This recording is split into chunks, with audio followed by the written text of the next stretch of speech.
Hi friends, നമ്മളിന്ന് ഈ വണ്ടിയിലൊരു പെൻഡെയറിൻ്റെ ഒരു റൂഫ് ബോക്സാണ് നമുക്ക് സെറ്റ് ചെയ്യാനായിട്ടുള്ളത്. നമുക്ക് പെൻഡെയറിൻ്റെ റൂഫ് ബോക്സ് നമുക്ക് പല അളവിൽ വരുന്നുണ്ട്. നമുക്ക് ഈ വണ്ടി ഇച്ചിരി വലിപ്പമുള്ള വണ്ടി ആയതുകൊണ്ട് നമ്മൾ 490 ലിറ്ററിൻ്റെ ഒരു പെൻഡെയറിൻ്റെ റൂഫ് ബോക്സാണ് നമ്മൾ ഇതിനകത്ത് ഫിറ്റ് ചെയ്യാനായിട്ട് പോകുന്നത്. നമ്മുടെ വണ്ടിയുടെ സൈസ് കാര്യങ്ങളനുസരിച്ചിട്ട് നമുക്ക് ചെറിയ മോഡലും അതുപോലെ ആ വണ്ടിയുടെ അനുസരിച്ചിട്ട് നമുക്ക് പല അളവിലുള്ള റൂഫ് ബോക്സ് നമുക്ക് കിട്ടും. നമ്മളിതിനകത്ത് വയ്ക്കാനായിട്ട് ഉപയോഗിച്ചിരിക്കുന്ന ക്രോസ് ബാർ എന്ന് പറഞ്ഞു കഴിഞ്ഞാൽ അത് നമ്മൾ ഇമ്പോർട്ടഡ് ടൈപ്പ് ക്രോസ് ബാറാണ് യൂസ് ചെയ്തേക്കുന്നത്. നല്ല ഇച്ചിരി നല്ല വീതിയുള്ള type premium quality type cross ബാറാണ് വന്നേക്കുന്നത്. നോർമൽ ക്രോസ് ബാറിനകത്ത് നമുക്ക് വേണമെങ്കിൽ ഇത് നമുക്ക് ഫിറ്റ് ചെയ്യാനായിട്ട് സാധിക്കും. അതുകൂടാതെ പെൻഡെയറിൻ്റെ റൂഫ് ബോക്സ് നമുക്ക് ഗ്ലോസി ബ്ലാക്ക് ഫിനിഷിങ്ങിലാണ് വന്നത്.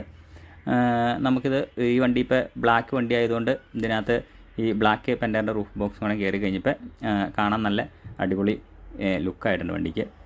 ഇത് നമുക്ക് ഈ പെൻഡെയറിൻ്റെ റൂഫ് ബോക്സ് രണ്ട് സൈഡിൽ നമുക്ക് ഓപ്പൺ ചെയ്യാനായിട്ട് സാധിക്കും. ഏത് സൈഡിൽ നിന്ന് നമുക്ക് ഓപ്പൺ ചെയ്തിട്ട് നമ്മുടെ അത്യാവശ്യം സാധനങ്ങളൊക്കെ നമുക്ക് ഇതിനകത്ത് വയ്ക്കാനും സാധിക്കും. ഓക്കെ, അപ്പോൾ അടുത്ത വീഡിയോയിൽ കാണാം. Okay, thank